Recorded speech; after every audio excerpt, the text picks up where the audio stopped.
The poly one is wild. But do you mean like the most good faith? I don't know. I don't know that I've had many good faith debates in a while. I think when I'm looking at debates I did really well at, I would say the capitalism socialism debate I had with Amender. I think I did really well on that debate. I think that's one of the debates I'm most proud of in terms of like my performance. I think I dominated at the Q-top debate. Yeah, I think that as well. Hello, everyone, and welcome. What you're about to watch is a discussion between myself and a YouTuber, Twitch streamer, TikToker, who is a avowed communist / leftist, very anti-capitalist, and we discuss abortion all 9 months. We get into definitions, we get into morality, understanding value in human life. I really hope you enjoy the discussion. It's about 50 minutes long. Please enjoy. Leave a comment below on what you think happened during this whole thing. Thank you so much.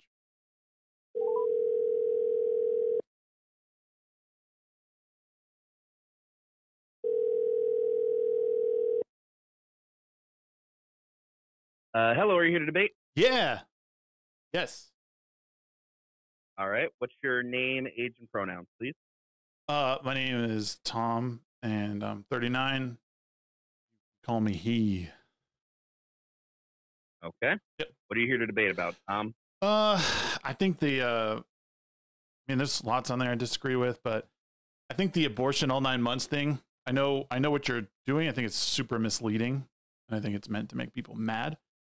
But I'm still trying to figure out why people why people refer to abortion as like, oh, it's just ending a pregnancy. Like, that's BS, right? Because the Harvard medical definition of abortion is the evacuation of the contents of the uterus.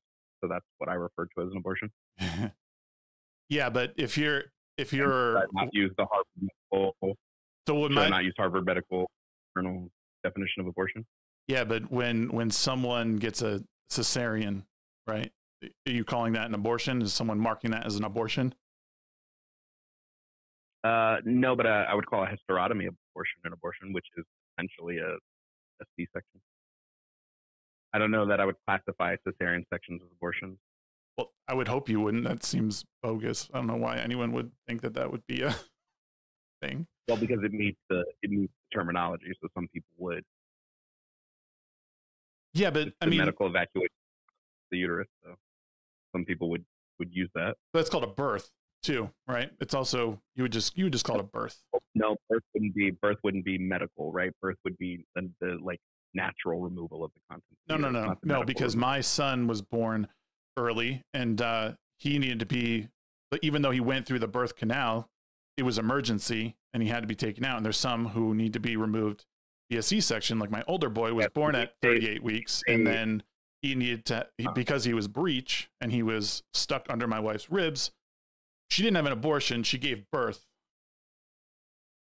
Yeah, when we say medical, we mean like the medical procedure is inducing this thing to happen. Right. So if it's not induced a medical procedure, I wouldn't call it an abortion. But if medical procedures are inducing it, I would. Okay. So a C-section usually happens after you've started labor, right? Or you're going through labor and they've noticed there's a complication and you need to do a C-section. But yeah, abortion just means, the way I use it is just the removal of the contents of the uterus via medical means. And okay, so yeah, I guess I don't know. It seems just seems silly, and it seems meant to make people mad more than like. I get what you're saying, and it makes it. It doesn't make sense, but I mean, I don't know, like it. Well, I mean what I say there. So why would I write something differently? I mean exactly what I say. The entirety of the pregnancy, 9 months, you can have an abortion. The whole thing. Right, but I mean, colloquially, we talk about abortions as ending the fetal life for the life of the child, right? We're not. I mean, that's how people that's how they attach the thing, the definition, and that's what it is. I mean, when you're really talking, when someone off the street just mentions, "Oh, I'm against abortion," they're not talking about, I'm against an abortion at 8 months or whatever. They're talking about what I'm saying. They're not And you wouldn't go, oh, well, actually, I mean, it's actually giving birth, but, you know, that's stupid. Yeah. So the reason why I would disagree with this is because the way that we use the term abortion didn't really come into public foray until George Bush like legally changed what an abortion is on like legal in like specifically in the partial birth abortion bill, which was in 2001, 2002. I don't remember the date specifically. But that's when we started calling abortion something else. Abortion has always meant just muted myself. Abortion has always meant just the termination of pregnancy via the removal of a fetus, right? It wasn't until it was changed by conservatives that we started calling it something else. So no, I just reject this premise of this is what an abortion means, especially when we look at what abortions do. I don't use abortion to say, oh, you're just killing a fetus, like right? That's not abortion. Is the removal of the contents of pregnancy. The contents of pregnancy. Could you remove any more humanity from the action? What multiple things get removed and can be removed in abortion? You can remove pregnancy tissue, products of conception, the placenta, the fetus. There are multiple things that come out. It's not just like one thing. Yeah, but when people talk about abortion, they're not. Oh, I'm just going to remove the pregnancy material. Like, come on, man. Like, no one talks like that. Not you talk like that. And but like nobody's actually saying, like, when you talk on the street about abortion, and you say abortion all 9 months, what people are saying, know that you're saying, or think that you're saying, is removal of the fetus and it dies. Period. You're not saying abortion whenever you want, but then you can give birth if you can. Like, that's not what you're saying. Well, yes, what I'm saying, if people want to ask my stance, they can. What I'm saying is, up until 24 weeks, you can have whatever type of abortion you want. I don't care what you do to the fetus. I don't care what you do to get it out, whether you want to kill it to get it out, whether you want to vacuum it out, whether you want to remove its limbs and take it out. I don't care what you do prior to 24 weeks. After 24 weeks, when the fetus has the capacity for sentience, then I think you should remove it in non-lethal means, unless there's a medical reason why you can't do that, and the doctors need to unalive it because of medical reasons. In which case, I'll say do whatever the doctors say to do, because doctors are going to know best. Interesting. All of this is still saying that you can have abortions for all 9 months of pregnancy. No, I mean, it's a weird twisting of definitions, I think. Again, and even just how Harvard the Harvard Medical School definition of an abortion. I'm not twisting anything. I'm using what Harvard Medical School defines the procedure. Is that true? I would really like. Abortion is the removal of pregnancy tissue, products of conception, or the fetus and placenta from the uterus. And is there any caveat to how the fetus ends, or are you just sort of conveniently leaving something out there? The term abortion doesn't make any claims about how the fetus is taken out. It's just saying that it is the taking out of a fetus, right? Then you have specific abortion procedures which will dictate how the fetus is removed, such as an induction abortion, a hysterectomy abortion, a D&C, a D&E, the abortion pill. These are going to be the specifics of how an abortion is done. I'm just using the term abortion the way they use, which is just the removal of pregnancy tissue, products of conception, or the fetus and placenta from the uterus. Yeah, that's yeah. I guess the same as you. I just sort of, well, I don't know. It's just an odd way of putting it, I suppose. And when I see lives that put that, you know, it just seems more of a. I mean, I guess it's what you do. It's the engagement form of it. You know, it gets people talking and chatting and engaging and telling you like, oh, this is sick and twisted, and that just helps. But you know, again, but I also think it's important that people talk about like how these things are brought up colloquially, because people don't talk in terms of Harvard Health definitions, right? Well, like we do recognize most people recognize what the definition of abortion is. Whether or not it was changed, I would like to verify that in what you believe was changed during the Bush administration. That's interesting. I think people are defining abortion as the killing of a fetus. That's their issue. If I'm going to talk about a medical procedure, I'm always going to define it the way that the medical procedures are defined, not by colloquialism, right? I'm going to define them in their actual medical terminology. I think to do anything else is a disservice to just all of medicine. Yeah. Yeah. It's just weird because, like, I mean, by the definition, a C-section is an abortion, but, you know, again, no doctor in their right mind would ever refer to it as such, because I guess I believe in my mind that they are taking into account, you know, colloquially what this is. You know, again, I don't want to keep using that word, but I mean, they understand like what an abortion is opposed to childbirth, even if it is for medical necessity or not. You know, if it's medically necessary to give birth at this time and you have to, and it's successful, great. And if it's not, failed birth or, you know, death in childbirth, infant mortality, you know, there is classifications for it. But to just refer to these things again, like, oh, well, that's what Harvard Medical says. Like, yeah, you're right. You're not wrong. You're not wrong. I can see it here. But I mean, if we're being real, like, abortion all 9 months is absurd. You know, and I know. I mean, I'm a little bit more in line with your stance. I think a little bit earlier than 24 weeks is probably the limitation.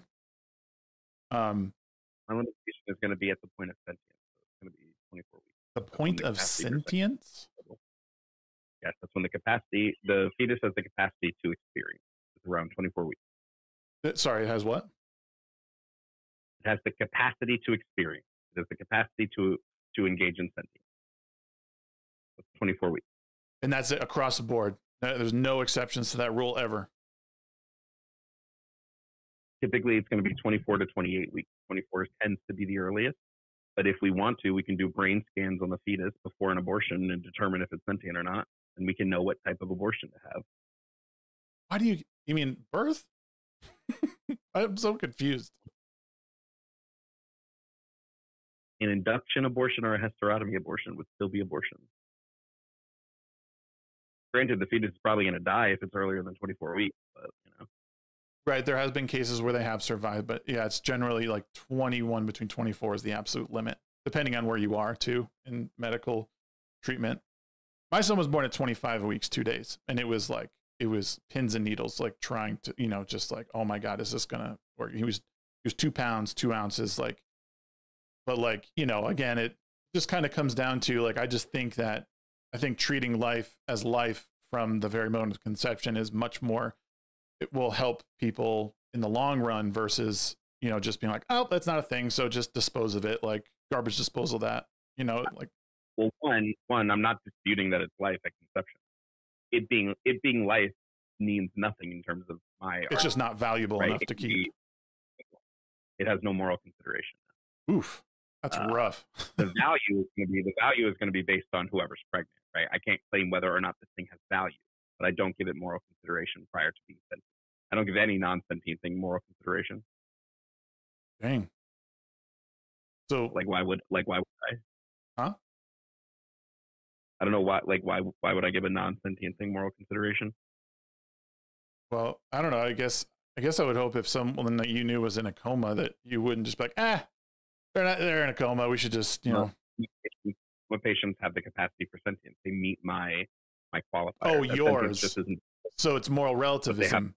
I got it. Yeah, I think all morals are relative to the person. Yeah. We just debate about whether or not whose moral standing would be better applicable to law. Right. And like better applicable to harm reduction, and I would say it's mine. Oh. Well, again, I think if you give value and moral consideration to the unborn prior to 24 weeks, I think you fundamentally change how people interact with each other later in life, because again, there's a real attachment to it, and understanding like this is a human life. It's a miracle. It's a I mean, do you have any kids? whether I did or didn't wouldn't change. No, I'm just asking you, though. I'm just asking you. I understand you can have an opinion and not have kids. I don't think it matters much whether I do or don't. I like none of like my argument stays the same. You know what I mean? I know, but have you? Well, I mean, but there's a difference between like witnessing the birth and growth of a child and then just sort of like from afar. Like I have witnessed the birth and growth of a child before you. From like for every single day, staying up with them all night, feeding them, all of it, like it was yours. And if you didn't, like that's what I mean. So you have your own kids. I have witnessed the birth and growth of a child. That's what I'll say. Okay. So, I mean, it's I guess it's surprising because to me that it totally changed my perspective because I was much in where you were before I had kids. Once I had kids, it totally changed my perspective on what this was, like what a woman goes through, and then how that translates into me respecting other people and how I look at them much different. You know, and of course, like, I say this knowing that you're never going to get 100% retention in this, and not everyone will always respect life. But I think we move to a much better place again if you give moral consideration to the unborn prior to 24 weeks. Why would that put us in a better place morally? Because you understand like how valuable life is and how fleeting it could be, but just the true miracle of it. Like, I mean, and then because of life. What's that? I do value life. I just value sentient life. Whether or not I put the value of life at pre-sentience doesn't really change the fact that post-sentience, which like all babies that are born have value, and I now consider them morally. So like me not considering them prior to post, like it doesn't mean anything to me. Yeah, I don't know. It's a weird. I just do. Like, why would should I be valuing trees too, and like rocks and like dirt and like all these other things? You know the difference. You know the difference. Don't do that. You're being disingenuous. Sorry, you know exactly what I mean. There is no difference between two things that are not sentient. There is no difference. One might become sentient someday, sure. But that doesn't mean that the way that they are currently isn't the same. So what gives you the right to interrupt the natural process of gaining sentience just because you don't think it has value? Right? What gives me the right I'm sorry, ask that question again. What gives you the right to interrupt the natural processes of gaining sentience?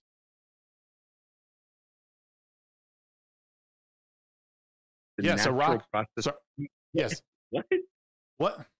I don't think there's any rights being violated by interrupting the natural process of light. Why? I don't think there's any rights being violated here because I don't believe that humans have rights until they're sentient. So no rights are getting violated. Right, specifically the purpose of rights are for the purpose of rights is for two sentient beings to interact with each other.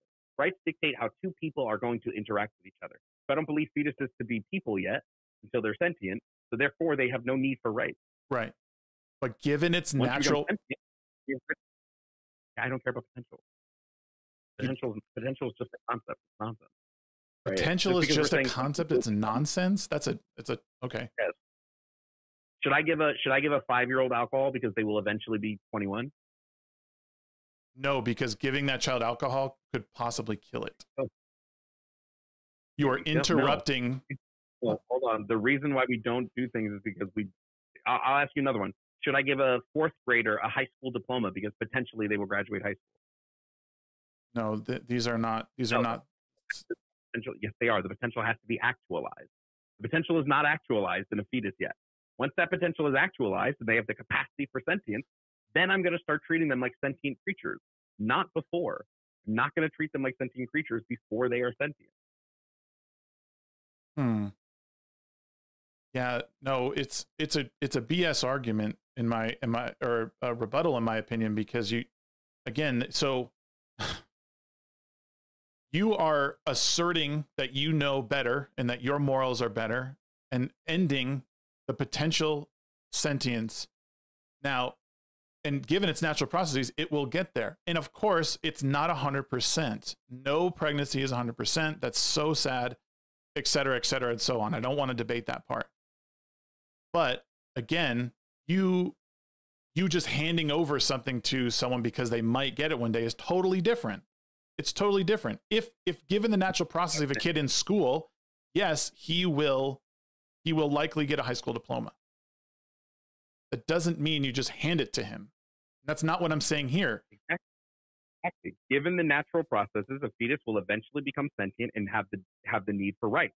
But I'm not just going to give it rights because it has the potential to eventually have them. You're mixing up what I'm saying about rights. I'm saying you do not have the authority, moral or otherwise, to end that life before it has sentience. Because given its natural processes, it will get there. I have the authority to do that. I think the pregnant person has the authority to do that. No, because they hold no obligation to do this. Because they hold no obligation, right? They can do whatever they want and take it out of their body, and then if it dies, it dies. Again, then the argument becomes like, when, I guess the argument then becomes when should we grant rights to the unborn? 24 weeks. When it has the capacity, that's when I give all humans rights when they've developed the capacity for sentience, and those rights will remain until the capacity for sentience is permanently gone. Once it is permanently gone, then I no longer grant them rights. Well, then you get into the sticky situation of, so now these children are just dependent on you, like they're just dependent on you forever, even though they're sentient.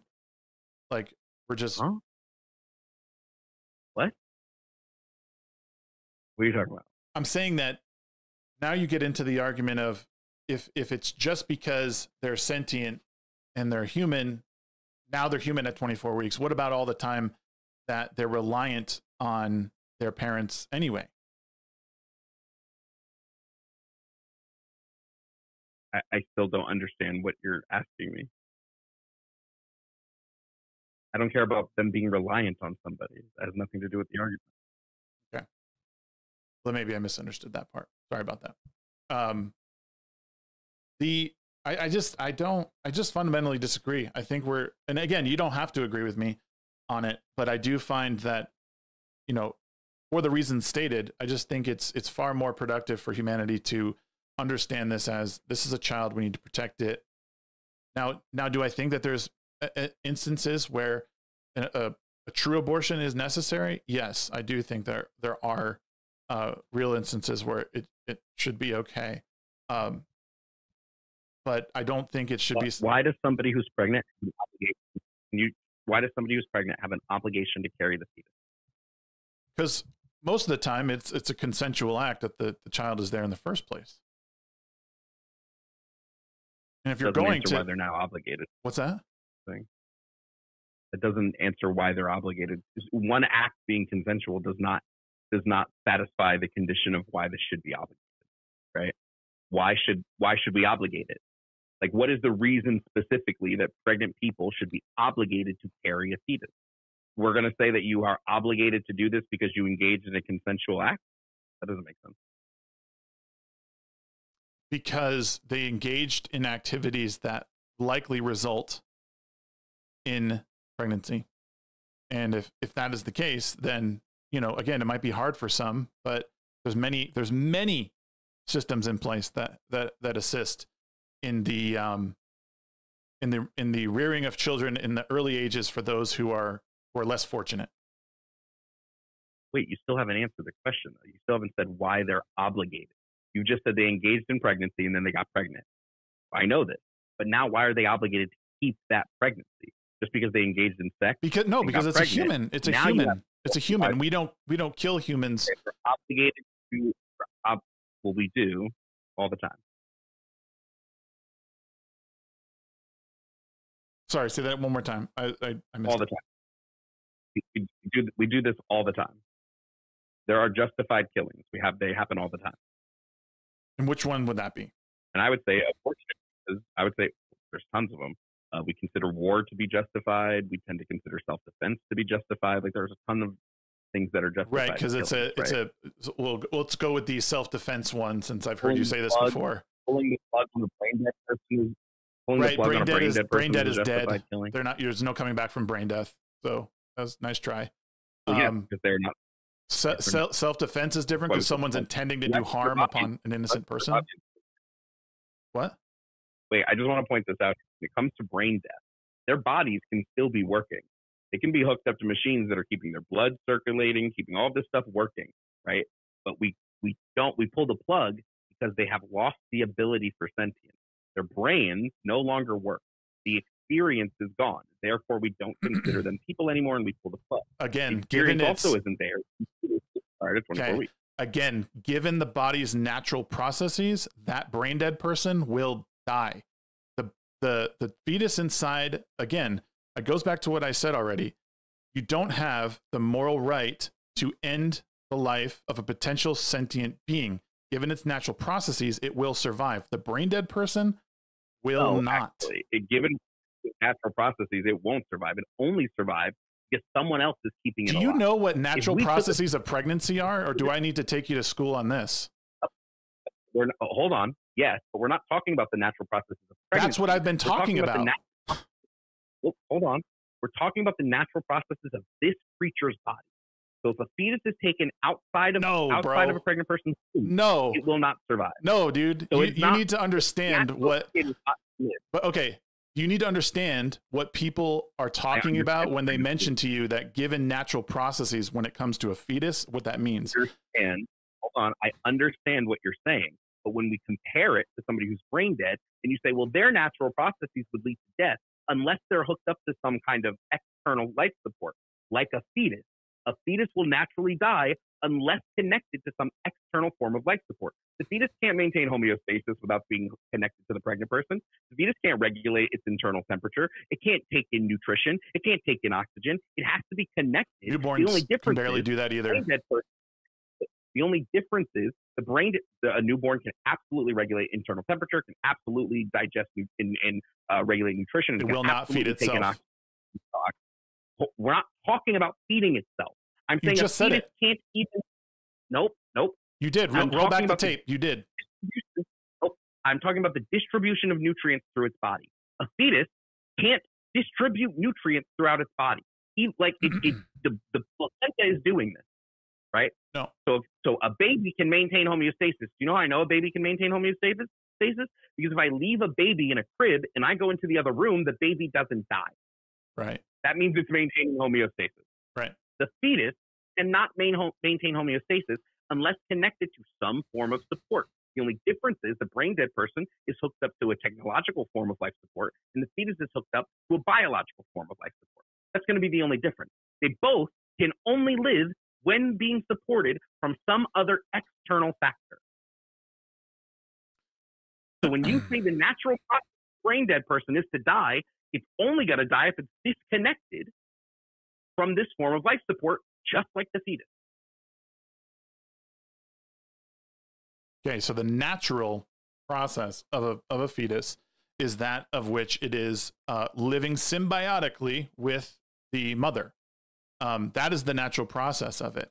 The natural process of an adult who is brain dead, or any person who is brain dead, is outside of a mother and who's not hooked up to anything, whose brain is controlling all the functions of breathing, digestion, all that's whatever it is. That is the natural process of things. That is what I'm talking about. An unnatural process for a fetus is to be removed from the mother's. What? You notice that you just avoided everything I said? No, I needed to remind you that, explain to you what it means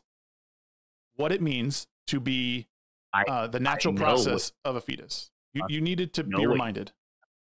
I know what you meant by natural process. I already explained to you that I knew what you meant by natural process. Yeah, but I already explained that. I said how your distinction between natural process when it comes to the death of the brain dead person is the exact same distinction that would be used in terms of the fetus. Didn't need you to repeat the same nonsense you said when I quite literally explained to you why this would be an analogous comparison. between a brain dead person on life support and a fetus in the womb. Neither can engage in keeping their biological processes running unless connected to an external source. The fetus is external, is simply biological, while the brain dead person's source is going to be technological. But both need an external source to keep them alive. Both, if disconnected from this external source, will die. Yeah. They cannot maintain their own biological processes. They cannot maintain homeostasis. The fetus cannot, and the brain dead person cannot. The brain isn't in the place that it can do so.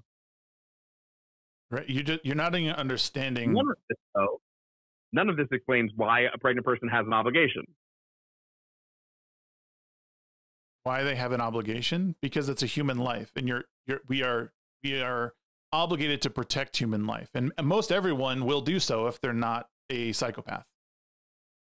Sure. Why is it bad to end human life? Why is it bad to end human life? Why is it morally wrong to end a human life? Well, because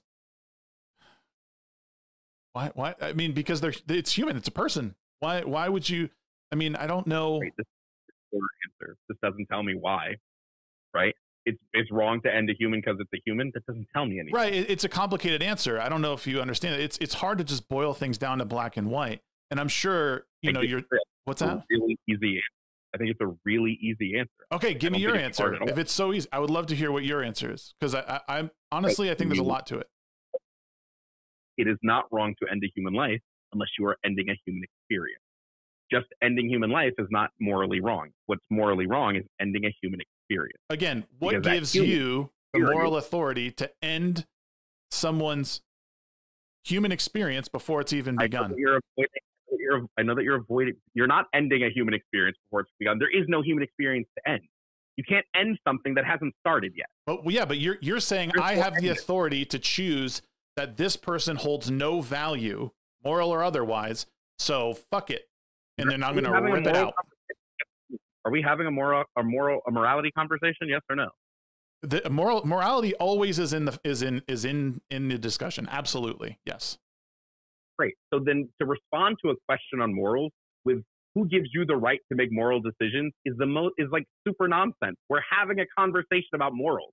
So obviously we're going to be having who gives the U.S. government the right to put someone on death row and end their moral existence? Who gives them the moral right? Because we're having a conversation about morals. You want to know why? Nonsense. You want to know why? Because if someone walked in and did something completely awful to someone you or I love, I guarantee you and everyone in your chat would be like, yeah, shoot that guy into the sun, because you don't have the right to come into my home and end the life of an innocent person. Not at all. For one, I'm never going to be in favor of capital punishment. And I hope, yeah, okay.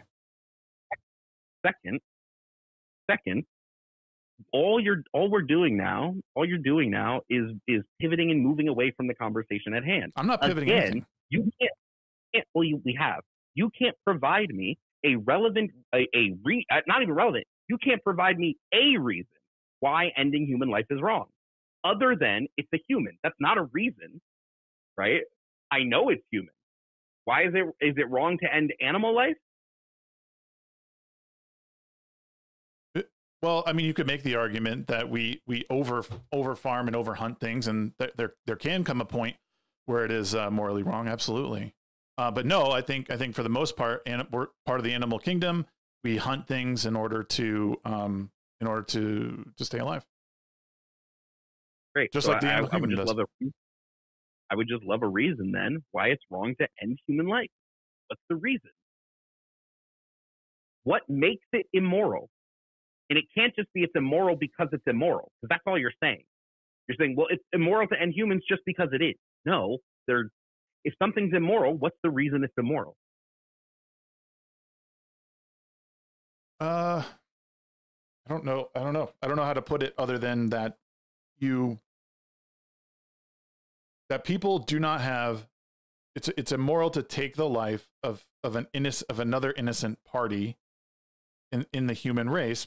It's, I don't even know. Why? It's a hard thing to, I don't even know why it's a hard thing to describe. I never thought I'd have to describe to someone why it's wrong to take the life of another human. I think most people don't look into their own moral reasons for things. They just intuitively go, well, I intuitively feel this way, and I'm just going to go with that. They don't actually look into what is or is not the reason why something might be moral or not. So when it comes to ending life, I'm going to say what makes ending life immoral is the relevant harm that it does. But harm can only happen to beings that can experience said harm. A fetus, prior to 24 weeks, can't experience that harm because it doesn't have the ability to experience yet. So you're not harming it. So there is no negative morality in this. This is going to be the distinction with our two viewpoints. You think just because it's a human, it deserves life and liberty and whatever, blah, blah, blah, blah, blah, while ignoring the actual human that is going to experience harm by forcing them to remain pregnant. You think pregnancy is harm? Pregnancy can absolutely be harm. It can. Yes. It could, yeah.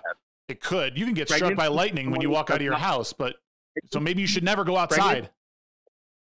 No, pregnancy to someone who doesn't want to be pregnant is absolutely harm. Then don't be a frivolous.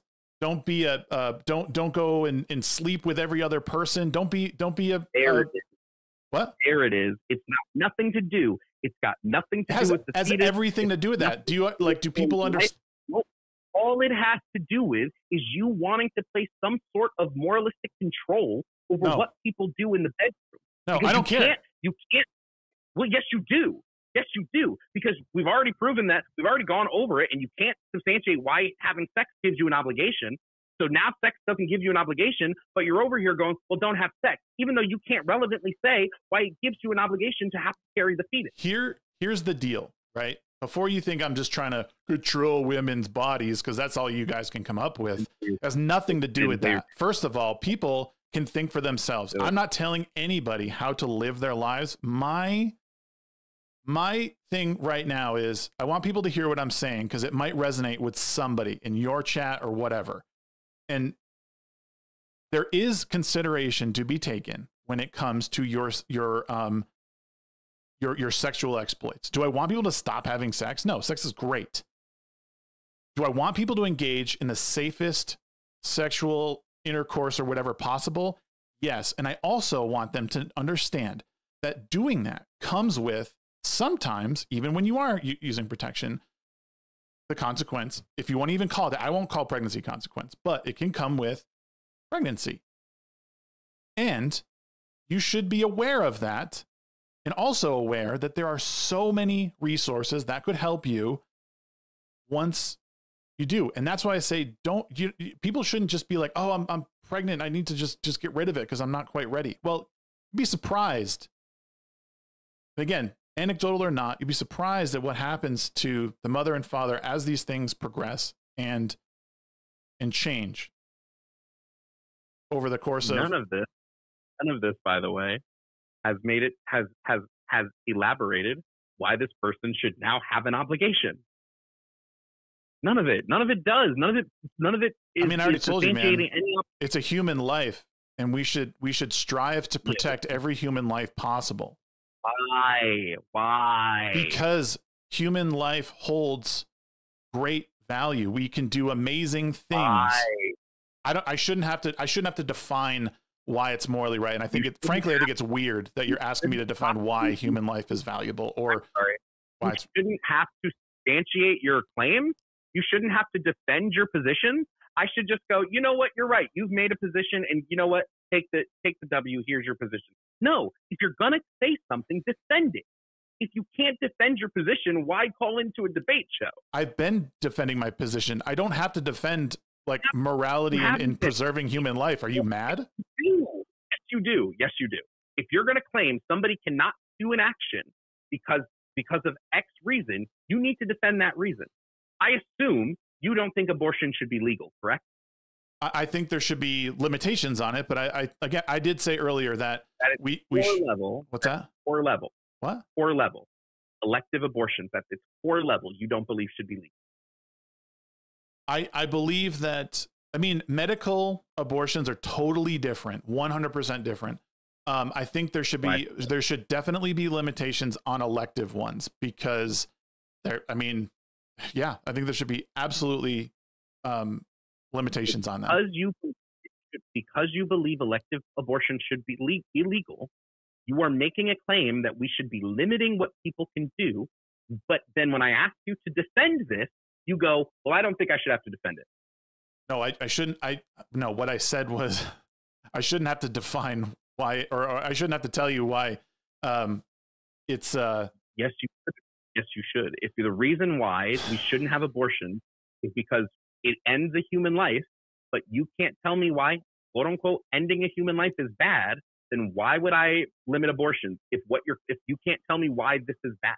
If you can't tell me where the negative immorality comes from, why should I ban this thing? Where does it come from? I think society in general has decided that taking innocent life is wrong. Bottom line, like that's it. When society as a whole said that slavery was okay, that was okay. A majority of people stood up against it. Before they did, there was like 100 years there where nobody. Right, I'm not debating what 300-year-old man did. I'm not, and I never said it was right either. Society as a whole, when the society as a whole makes the relevant distinction that makes something moral or immoral, because society as a whole has decided that killing is wrong, so that means killing is wrong. There is no external reason. It's just that everybody got together and said killing is wrong. So then if everybody gets together tomorrow and like society as a whole said killing is right, you would go, okay, killing is right, morally. It's an ad populum fallacy. Something is not moral just because a bunch of people says it is. Something is not immoral because a bunch of people says it is. Well, I mean, do you think murder is acceptable? No, because I've already explained why. I believe that it does harm to end a sentient experience. I've already gone over this. When somebody can experience something, then they can be harmed. They can experience that harm in some relevant way, whether that's feeling pain, whether that's feeling emotional trauma, whether that's whatever it is. They can now experience that pain. But prior to the ability to experience that, no, I don't think there's anything wrong happening because they physically can't experience anything. So as long as you're not feeling pain, it's okay to end someone's life. Pain is one part of what I said. Okay. But if you can't experience it, if you can't feel the pain, you can't experience it, we could still dispose of you if we didn't, right? Nope, because you are experiencing other things. Pain is one part of experience. Okay. Right? When I drink water, I don't feel pain, but I experience myself drinking that water. Pain is just one example I gave to explain experience. And remind me again, are you okay with the termination of a brain dead person? Or should we just like toss them in the garbage? Yeah, when someone's brain dead, I don't care what you do. It's just a body at that point. I don't care about a body sentient. Toss it in the fryer if you want. Cook up some human steak. I don't think there's any morality here. I think anything you do would be amoral. There might be some relevant harm that it does to a society at large if you do something, right? There might be some other psychological harm or something, but the morality is there's nothing more morally wrong because you're not harming that individual. Huh. So why does the ability to experience something create value? Where does the value come from? So the reason why we say that the ability to experience, I wouldn't say create value. I would say create some moral, because value is subjective. Some people might value the body of their dead grandmother, and I'm not going to say they can't, right? We're just talking about whether there's a moral consideration. The reason why I believe the ability to experience generates that moral consideration is because once you can experience, harm can be done to you. You can't be harmed prior to that experience. You don't have the ability. You physically cannot be harmed. Once you can be harmed, I think it's safe to say that we as people want to protect people from that harm. We want to make sure they have positive outcomes in their experience. It's not negative.